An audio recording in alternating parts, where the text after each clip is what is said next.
E se o amor da sua vida sempre esteve ao seu lado, mas você só percebeu quando era quase tarde demais? É uma história sobre coragem, escolhas e o que acontece quando deixamos o coração falar mais alto. Quem nunca teve medo de estragar uma amizade por sentir demais? Ou já se perguntou se tomou a decisão certa, na hora errada? Essa história é para você que acredita no amor que cresce em silêncio, nas conexões que resistem ao tempo e na chance de reescrever o próprio destino. Fica até o final, porque às vezes é justamente no não que mora o verdadeiro sim. Não perca nenhum vídeo. Inscreva-se no canal e ative as notificações para ficar por dentro de tudo. A cidade parecia suspensa naquele fim de tarde.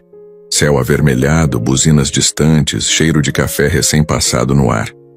Léo já estava sentado na varanda do Café 28, girando a alça da xícara entre os dedos, inquieto. Era o lugar favorito dos dois, e ela estava atrasada, como sempre. Clara surgiu alguns minutos depois, sorrindo com a pressa de quem carrega novidades.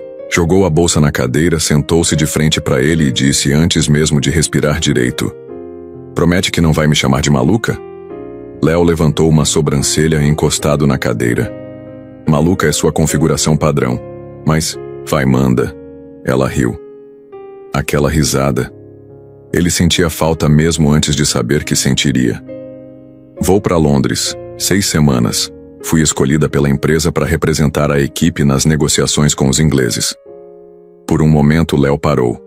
O som da cidade ficou abafado. Ele piscou devagar, forçando um sorriso. "Londres? 6 semanas? 6. Inteirinhas. Começo do mês que vem. E o melhor, tudo pago." Léo segurou o café sem beber, tentando calcular o que sentia. Ficou feliz por ela, claro. Sempre ficava. Mas junto da alegria veio um incômodo estranho, uma pontada que ele não soube nomear de imediato. "Isso é incrível, Clara. Sério. Muito orgulhoso de você." Ela mordeu o lábio animada. "Tô meio nervosa, mas empolgada também. Vai ser a maior responsabilidade da minha vida. Só me preocupa uma coisa." "O inglês?" "Não, você." Ele riu, pegando o guardanapo e fingindo enxugar uma lágrima. "Que emocionante. Tô falando sério. Quem vai te impedir de tomar decisões idiotas enquanto eu estiver fora? Eu sobrevivi antes de te conhecer. Mas sua vida era bem pior, admite." "Verdade." Eles riram juntos, mas por dentro, Léo já começava a sentir um vazio que não fazia sentido. Clara estava sempre ali. Era ela quem aparecia com pizza nos domingos chuvosos. Quem ria das piadas ruins dele. Quem sabia quando ele estava mal só, pelo oi no WhatsApp. Nos dias seguintes, Léo tentou manter a rotina. Mas nada parecia se encaixar. As músicas pareciam mais lentas, os finais de tarde mais longos. O grupo de amigos perdeu o brilho sem as tiradas ácidas dela. No sofá, os filmes de sempre pareciam mudos, sem os comentários sarcásticos que Clara adorava fazer. No aeroporto, a despedida foi mais fria do que ele imaginava. Não por falta de afeto, mas por excesso de contenção. Ela o abraçou apertado, e ele segurou o máximo que pôde. "Promete que vai me mandar fofoca boa?" Ela perguntou, sorrindo com os olhos. "Se for uma bomba, eu guardo para te contar pessoalmente." Ela foi embora com passos leves, deixando Léo com uma sensação incômoda de que algo havia mudado. Não só no mundo ao redor, dentro dele principalmente. No caminho de volta, ligou o rádio e a música que tocava falava sobre amores que vivem escondidos nas entrelinhas da rotina. Léo desligou. Não estava pronto para entender o que sentia. Ainda. A primeira semana foi fácil. Clara mandava fotos, mensagens cheias de energia e voz por áudio dizendo: "Esse lugar é a sua." "Cara, Léo!" Como se nada tivesse mudado. Ele respondia rápido, fazia piada, elogiava seus looks com sinceridade e fingia que estava tudo certo. Mas na segunda semana, o ritmo diminuiu. As mensagens começaram a chegar tarde da noite. "Foi corrido hoje? Muita coisa para resolver. Morrendo de sono, amanhã te conto mais." Clara estava vivendo uma experiência intensa. E Léo, Estava tentando descobrir por que o mundo parecia menos vivo sem ela. No escritório, ele errava prazos. Na academia, esquecia repetições. Chegava em casa e olhava para o sofá com um incômodo crescente. O mesmo sofá onde ela costumava jogar os pés e reclamar do mundo. Era só um móvel, mas parecia um luto em tecido cinza. Na terceira semana, Mariana, uma amiga em comum, apareceu com cerveja e preocupação. Você tá estranho, Léo. Que tá pegando? Nada demais, respondeu, mas a frase soou vazia até para ele mesmo. Ela encarou com aquele olhar que atravessa a fachada. É a Clara? Ele hesitou, depois cedeu. Acho que tô sentindo falta dela, mas não é só isso. Eu sinto falta de estar com ela, de conversar com ela, de tudo. Mariana deu um gole na cerveja e soltou a frase que ele não queria ouvir, mas precisava. Você tá apaixonado. Ele riu meio nervoso. É ridículo. A gente é amigo há anos. Justamente. Tem coisa que só cresce com o tempo. E vocês sempre foram quase. Aquela palavra ficou girando na cabeça dele. Quase. Na quarta semana, Léo passou por uma banca de flores e parou sem pensar. Olhou para os girassóis, os preferidos de Clara. Comprou um buquê e pediu para guardar para entrega no dia da chegada dela. No cartão, escreveu com mão trêmula: Tem algo que eu preciso te dizer. Espero que não seja tarde. Em casa, ele voltou a ver fotos antigas. Um vídeo de um aniversário dela em que ele segurava o bolo enquanto ela gargalhava de olhos fechados. Aquele tipo de riso que a gente só solta com quem ama e confia. E ali estava a resposta. Ele a amava. E confiava tanto, que passou anos, escondido atrás disso. Na sexta semana, os áudios dela voltaram a ter aquele brilho inicial. Falava sobre as últimas reuniões, os restaurantes favoritos que descobriu, os sotaques engraçados. Mas dessa vez ele escutava tudo com outros ouvidos. Tô morrendo de saudade, Léo, disse ela, sem perceber a gravidade daquelas palavras. Também tô. Ele respondeu com a voz mais firme do que nunca. Naquele dia, Léo abriu o armário e separou uma camisa especial. A que ela sempre dizia que o deixava com cara de homem sério, mais sexy. E pela primeira vez em semanas, se olhou no espelho e disse em voz alta: Quando ela voltar, eu vou falar. Tudo. O café estava cheio naquele sábado de céu limpo, mas Léo só conseguia ouvir o som dos próprios pensamentos. Chegou cedo demais, como quem não sabia o que fazer com a ansiedade. Usava a tal camisa, a preferida dela. Ao lado, sobre a cadeira, um buquê de girassóis embalado com fita amarela e um cartão escondido. Ensaiara cada palavra da conversa, respirando fundo entre uma frase e outra, imaginando a reação dela 1000 vezes. Clara chegou sorrindo, a pele um pouco mais dourada, os olhos vivos, o jeito leve de sempre. Léo se levantou e a abraçou com firmeza. Ela cheirava a lavanda e distância, e Léo quis que o tempo voltasse 6 semanas. Você tá linda, disse ele sem esforço. E você tá com a camisa que eu gosto. Isso é sinal de que o mundo voltou a girar direito. Eles riram, sentaram-se. Ela pediu um expresso. Ele já tinha pedido 2, como sempre. Clara não demorou, como se estivesse segurando aquilo desde o desembarque. Antes de qualquer coisa, preciso te contar uma coisa. Léo sorriu, tentando soar leve. Vai me dizer que decidiu ficar por lá? Pior. Ou melhor. Depende do ponto de vista. Ela respirou fundo. Conheci alguém. O sorriso de Léo congelou como um frame quebrado. Alguém? Oliver. Trabalha na equipe britânica. A gente se conectou logo de cara. Começamos a sair e... Bom, nos damos muito bem. Muito mesmo. Léo ouviu o resto em pedaços. O nome do cara, o jeito que ele a fazia rir, os lugares que visitaram juntos, e então a bomba final. Ele me pediu em casamento no último dia. Como assim? Léo não conseguiu evitar a quebra na voz. Foi tudo rápido, mas foi real. Eu aceitei.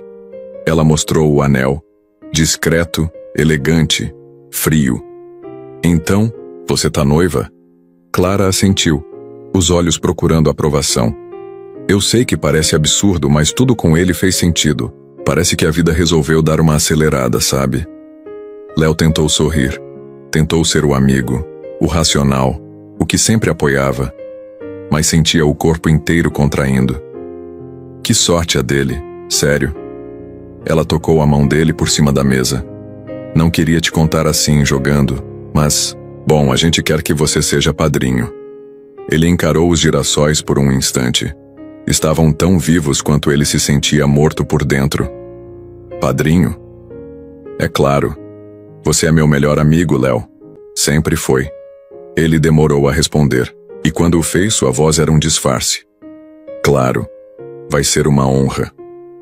O restante da conversa foi burocrático. Data, local, convidados. Léo concordava, sorria, perguntava. Como quem assina um atestado de rendição. Por dentro, sentia, as palavras já era queimando em neon. Ao se despedirem, Clara o abraçou forte. Que bom que você tá comigo nessa. Léo sussurrou no ouvido dela quase sem querer. Talvez eu tenha demorado demais. Ela recuou, confusa. O quê? Nada. É só bom te ter de volta. No caminho de casa ele não aguentou. Parou na primeira esquina e deixou o buquê de girassóis numa lixeira. O cartão permaneceu com ele. Ainda não tinha coragem de jogá-lo fora. Naquela noite, Léo abriu uma garrafa de vinho sozinho, sentou-se no chão da sala, de costas para o sofá, e deixou o choro vir. O choro que não teve espaço durante o jantar, nem no café, nem no sorriso forçado. Quando amanheceu, ele não tinha dormido, mas sabia o que precisava fazer. Encarou o espelho do banheiro e disse com os olhos ainda vermelhos: eu vou impedir esse casamento. No dia seguinte, Léo acordou com a firmeza de quem já havia sangrado o suficiente por dentro. Não sabia exatamente o que faria, só sabia que não podia assistir tudo calado. Clara era o amor da vida dele. Ainda que ela não soubesse disso, ainda que ele tivesse percebido tarde demais. Nos dias que se seguiram, as mensagens entre eles voltaram à frequência habitual. Clara queria dividir os preparativos, os detalhes, do buffet, do local da cerimônia, os comentários engraçados da mãe sobre o vestido. Léo ouvia, sorria, e por dentro, montava um plano. Não seria sabotagem, não seria drama, seria verdade. E ele usaria todas as verdades silenciosas que viveram juntos nos últimos anos para fazer Clara lembrar, ou perceber pela primeira vez, o que estavam prestes a perder. No primeiro sábado livre, a chamou para um café. Tô precisando respirar um pouco da gente, disse ele. Ela topou sem pensar. Escolheu um lugar diferente, mas com um clima parecido com o antigo favorito deles. Luz baixa, cheiro de pão, fresco e mesas rústicas. Lembra de quando a gente foi para aquela cidadezinha no litoral e se perdeu na estrada? Ele puxou. Casual. Lembro. Você garantiu que sabia o caminho. Mas a gente acabou achando aquele restaurante de praia, com o peixe grelhado surreal, completou ela sorrindo. Foi um dos melhores dias. Léo a observava com calma. Às vezes, se perder leva a lugares melhores do que os planejados. Ela desviou o olhar por um segundo. Tá querendo dizer alguma coisa com isso? Tô só dizendo que nem sempre o plano inicial é o melhor destino. Nos dias seguintes, ele criou novas oportunidades para estarem juntos. Ajudava com detalhes do casamento, mas sugeria escapadas estratégicas. Uma caminhada no parque, uma tarde vendo filme só para desestressar. Durante esses momentos, Clara relaxava. Esquecia listas, protocolos e noivo britânico. O riso voltava leve.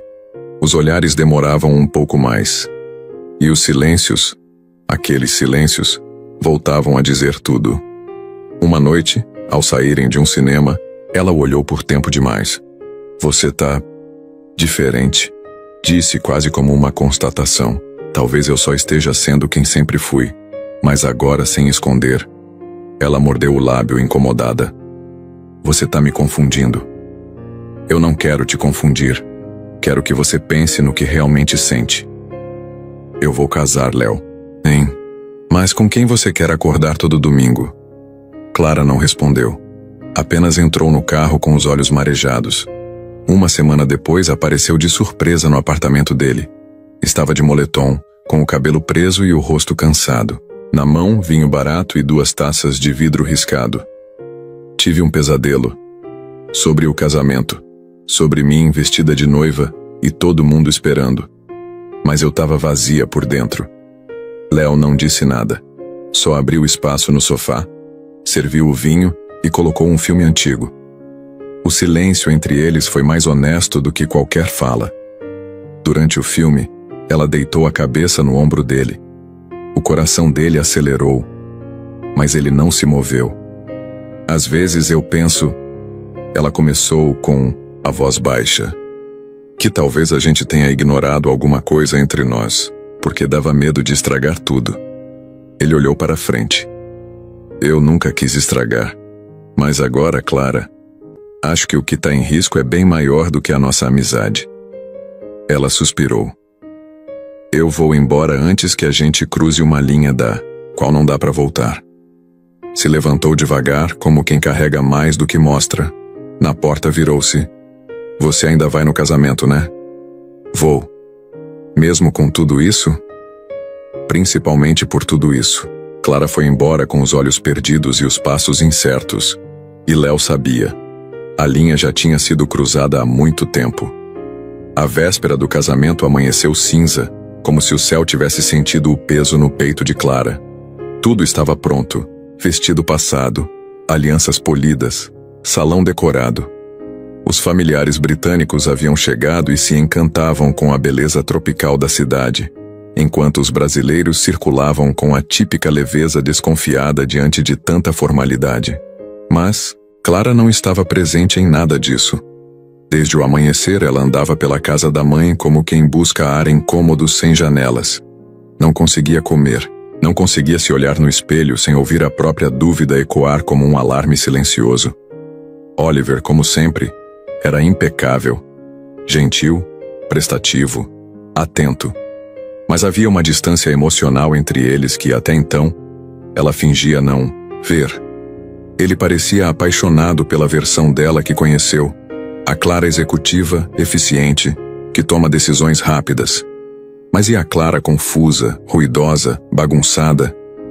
Essa ele sequer imaginava que existia. Na metade da tarde ela pegou o celular e viu a única notificação que fazia o estômago apertar. Uma mensagem de Léo. Sei que é loucura, mas será que posso te ver? Só por alguns minutos. Ela demorou 1 hora para responder, mas respondeu. Às 7 da noite, Clara chegou ao prédio de Léo. Sem maquiagem, com um moletom largo, cabelo preso e os olhos cercados de cansaço. Ele abriu a porta num silêncio reverente, como quem aguardava a verdade chegar. Achei que não viria, disse ele com a voz baixa. Eu também. Entrou devagar, como se atravessasse uma fronteira invisível. A casa estava silenciosa, iluminada só por abajures. Havia vinho aberto na bancada e 2 copos pela metade. Clara se sentou no sofá, abraçando um travesseiro. Léo permaneceu de pé por um tempo, antes de sentar ao lado. Tá nervosa? Como se tivesse que pilotar um avião sem nunca ter feito uma aula. Ele riu sem graça. E você sabe onde quer pousar? Ela o olhou de lado, mas não respondeu. Houve um silêncio longo, tenso, intencional. Então, Léo falou. Eu preciso te dizer uma coisa. E não é para te atrapalhar nem te deixar confusa. É só porque não dá mais para guardar. Ela não o impediu. Eu te amo, Clara. Ela segurou o travesseiro com mais força, mas não desviou os olhos. Não como amigo, nem como irmão. Te amo de um jeito que foi crescendo em silêncio. E quando você foi embora foi como perder o ar. Eu te amo com todas as versões que você esconde do mundo. Com suas manias, com suas dúvidas. E eu sei que pode ser tarde demais para dizer isso, mas não podia deixar você casar sem saber. Clara demorou para responder. Estava visivelmente emocionada.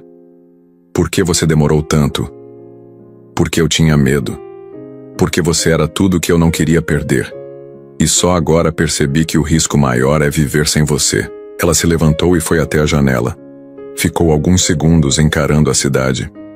Você tem noção do que está fazendo comigo? Só tô sendo honesto, pela primeira vez. Ela se virou, os olhos marejados. Eu também senti tudo isso, em vários momentos, mas a gente nunca falou. E agora, tem um casamento, um homem que me ama, uma vida pronta. Mas não é a vida que você quer, Clara. Ela se aproximou, devagar. Eu não sei o que eu quero. Sabe sim, só não quero admitir. Eles ficaram frente a frente, tão perto que a respiração se misturava. Léo não se moveu. Esperava. Mas ela se afastou. Eu não posso. Amanhã é o meu casamento. Isso tudo é demais agora. Tudo bem. Você vai estar lá? Vou. Mesmo depois disso? Principalmente depois disso. Ela assentiu, engolindo o choro. Boa noite, Léo. Boa sorte, Clara. Quando ela saiu, o apartamento pareceu encolher. Léo não bebeu o vinho, nem sentou. Ficou parado, com os olhos na porta. Sabia que havia feito a coisa certa, mas não fazia ideia de como o coração ia sobreviver ao dia seguinte. O sol mal havia nascido e Clara já estava acordada, sentada na beira da cama com os pés descalços no chão gelado. O vestido branco, pendurado na porta do guarda-roupa, parecia encará-la como uma lembrança de tudo que ela devia ser naquele dia. Elegante, serena, feliz. Mas Clara não se sentia nada disso. O salão onde a cerimônia aconteceria já estava em preparação. Os convidados estrangeiros tomavam café da manhã no hotel, empolgados com o exotismo do casamento brasileiro. O fotógrafo organizava os equipamentos, o florista ajeitava os arranjos, e Oliver mandava mensagens carinhosas a cada 2 horas falando de futuro e promessas. Enquanto isso, Clara encarava o próprio reflexo no espelho, buscando nos olhos alguma certeza. Ela não chorava, mas também não sorria. Do outro lado, da cidade, Léo estava parado em frente ao espelho, ajeitando a gravata com a lentidão de quem se vestia para um enterro emocional. Seus olhos estavam calmos, porém cansados. O terno cinza escuro parecia mais pesado do que de costume. Um passo de cada vez, disse a si mesmo, como quem tenta ensinar o coração a fingir normalidade. No salão, tudo correu dentro do planejado. Os padrinhos começaram a se posicionar. Léo caminhou ao lado da madrinha designada, os passos firmes, o rosto impassível. Sentou-se, cruzou as mãos sobre o colo e esperou. A música mudou. Todos se levantaram. Clara apareceu no final do corredor. Vestia o branco com beleza e força. Mas havia uma hesitação em seus olhos que só Léo percebeu. Não sorria. Não acenava. Apenas caminhava, com passos decididos demais para alguém que carregava dúvida. Ao chegar ao altar, Oliver a recebeu com um olhar encantado. Beijou sua mão com ternura. Ela sorriu, educadamente, e sussurrou algo que ninguém ouviu. A cerimônia começou. Palavras bonitas sobre amor e parceria, sobre construir uma vida juntos, sobre coragem e entrega. Clara ouvia, mas sua mente vagava por outra parte da vida, outra história que ela não teve coragem de escrever até agora. Então veio a pergunta. Clara, sobrenome. Você aceita Oliver como seu legítimo esposo, prometendo amá-lo, respeitá-lo e estar ao lado dele em todas as fases da vida? O salão silenciou. Clara olhou para Oliver. Depois, lentamente, seus olhos buscaram a plateia. Encontraram Léo. Ele não piscava, não sorria. Mas o olhar dele dizia tudo. Ele estava ali, por ela, apesar de tudo. Clara fechou os olhos e respirou. Quando voltou a abri-los, a resposta estava pronta. Não. Um choque percorreu o salão. Sussurros imediatos, um suspiro da mãe dela, um murmúrio de desconforto vindo da ala britânica. Oliver deu um passo para trás, atônito. Clara, murmurou ele. Me desculpa, você é tudo o que alguém poderia querer, mas não é o que eu quero, não de verdade. Ela virou-se e começou a caminhar pelo corredor central. olhos agora firmes, a respiração controlada. Não corria, não chorava, apenas seguia, deixando para trás as expectativas, o controle, o medo. Léo se levantou, em choque. Antes que pudesse pensar, saiu pela lateral e foi até a calçada. Não sabia o que sentia. Medo, esperança, incredulidade. Então a porta se abriu. E Clara saiu. Com o vestido ainda impecável, o rosto limpo, os olhos marejados. Ela o viu e correu. Sem palavras, sem protocolo. Abraçou Léo com força. Ele a segurou como se só agora pudesse respirar de novo. Eu escolhi, disse ela ofegante. Tem certeza? Desde o momento em que te vi naquela varanda. Ele riu, ainda sem acreditar. Isso vai dar um escândalo. Já deu, e quer saber? Eu não me importo mais. Então ela o beijou, longo, intenso, livre, como quem recomeça. Ao redor, o mundo seguia em ruído, mas para eles, o tempo parou. O que começou com uma amizade atravessou silêncios e hesitações. Agora renascia como o que sempre foi, mesmo sem nome. Amor. Meses depois, o mesmo café da Rua Augusta os recebia como se fosse parte do caminho. Léo e Clara sentavam na varanda, de sempre. Agora sem pressa, sem medo. Ele lia o cardápio que já conhecia de cor só para provocar. Ela tirava foto do cappuccino com um coração de espuma no topo, como fazia desde sempre. Acha que eles vão lembrar da gente na Itália? Perguntou Clara com um sorriso provocativo. Léo fingiu pensar. Depende de quanto vinho você planeja derramar na primeira noite.